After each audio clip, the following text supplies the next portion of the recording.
Sir unhealthy మైక్రోబయోట్ హ్మ్. అనేది మన బాడీలోకి ఎలా వస్తుంది? అన్‌హెల్తీ మైక్రోబయోటా అంటే ఏం లేదండి. మనము బ్యాడ్ గట్ బ్యాక్టీరియా అంటూ ఉంటాం గదా! హ్మ్. దాన్నే మనం అన్‌హెల్తీ మైక్రోబయోటా అంటామనమాట. సో, చెడు జేసే మన బాడీకి చెడు జేసే మైక్రోబయోటా అంటామనమాట. ఎలా వస్తుందంటే మన అలవాట్ల వల్లే వస్తుంది.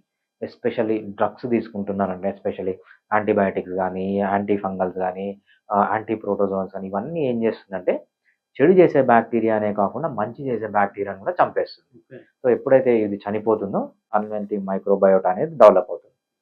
ఇంకోటేంటంటే చాలామంది చేసే తప్పు ఫైబర్ ఫుడ్ తక్కువ తీసుకోవడం. ఓకే. సో, అసలు ఫైబర్ ఫుడ్ తీసుకునే వాళ్ళే లేరనమాట. ఎంతమంది తింటున్నారు ఆకుకూరలు, కాయగూరలు.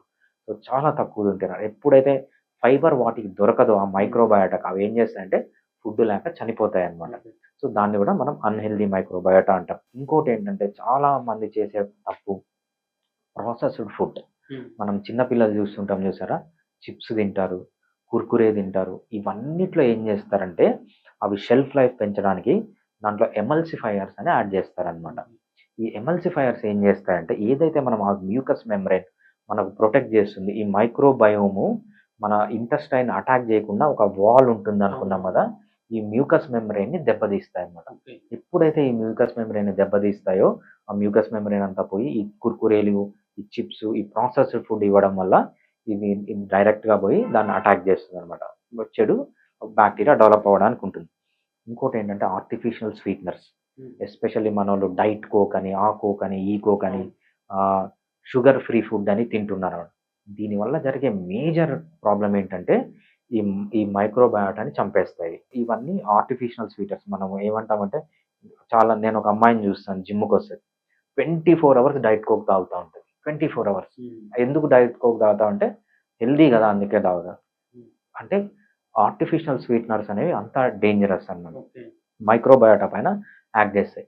అంతేకాకుండా ఆర్టిఫిషియల్ ఫుడ్స్ మనకి ఏదైతే న్యాచురల్ ఫుడ్స్ కాకుండా ఆర్టిఫిషియల్ ఫుడ్స్ తింటామో, ఎస్పెషల్లీ ఆర్టిఫిషియల్ ఫ్యాట్స్ మనం వనస్పతి అవి మనిషి తయారు చేయని అంటే నేచర్‌లో దొరకని ఫుడ్స్ ఎప్పుడైతే తింటామో, ఆ ఫుడ్స్ తినడానికి వీడికి అడాప్టేషన్ ఉండదు. సో, నేచురల్‌లో ఏదైతే ఇవి నేచర్‌లో పెరిగాయి కాబట్టి, న్యాచురల్ ఫుడ్ ఏవన్నా వీటికి అందిస్తే దాన్ని డైజెస్ట్ చేయగలం. అన్‌న్యాచురల్ ఫుడ్ అందిస్తే అవి డైజెస్ట్ చేయలేవు. ఎందుకంటే వాటికి ఆ అడాప్టేషన్ అనేది లేదనమాట. ఓకే. సో, ఎప్పుడైతే మనం అన్‌న్యాచురల్ ఫుడ్ తింటామో అప్పుడు గూడా మైక్రోబయోటా అనేది తగ్గుతుందనమాట. ఓకే. ఇంకోటేంటంటే ఫాస్టింగ్. హ్మ్. చాలామంది ఫాస్టింగ్ మంచిదంటారనమాట. హ్మ్. ఫాస్టింగ్ మంచిదే. కానీ దానికొక ప్రాబ్లమ్ గూడా ఉంది. ఓకే. ఫాస్టింగ్ చేసేటప్పుడు ఏమవుతుందంటే మైక్రోబయోటాకి ఫుడ్ దొరకదు. హ్మ్. ఎప్పుడైతే మైక్రోబయోటా ఫుడ్ దొరకదో ఈ మైక్రోబయోటా ఏం చేస్తుందంటే ఈ లైనింగ్ ఉన్న మ్యూకస్ మెమ్బ్రేన్‌ని తినడం స్టార్ట్ చేస్తుంది. ఓకే. ఈ మ్యూకస్ మెమ్బ్రేన్ ఎప్పుడైతే అయిపోతుందో అది ఇంటెస్టైనల్ వాల్‌లోకెళ్ళి ప్రాబ్లమ్స్ అనేవి సృష్టిస్తుందనమాట. ఫాస్టింగ్ అనేది ఎక్కువ సార్లు చేయకూడదు. So, okay. ఫాస్టింగ్ స్పెసిఫిక్‌గానే చేయాలనమాట. చాలామంది ఏం చేస్తారంటే లాక్సేటివ్స్, మోషన్ బయటికి రావడానికి ఎక్కువ మోషన్ అది టాక్సిన్స్ అన్నీ బయటికి పోవడానికని లాక్సేటివ్స్ యూజ్ చేస్తుంటారనమాట.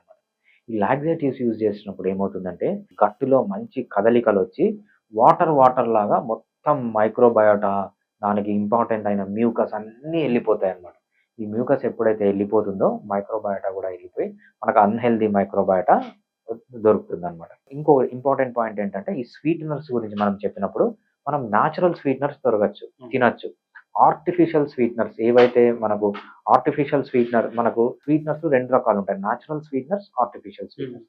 ఎప్పుడైతే ఈ ఆర్టిఫిషియల్ స్వీటనర్స్ తింటామో అప్పుడే ఈ ప్రాబ్లమ్స్ అనేవి ఎక్కువగా వస్తుంటాయన్నమాట. దీంతో పాటు షుగర్స్. ఎప్పుడైతే షుగర్స్ తింటామో షుగర్స్ అనేవి డిటర్మెంటల్ టు మైక్రోబయోటా. ఈ మైక్రోబయోటా ఏం చేస్తుందంటే ఈ షుగర్స్‌ని డైజెస్ట్ చేయలేదు.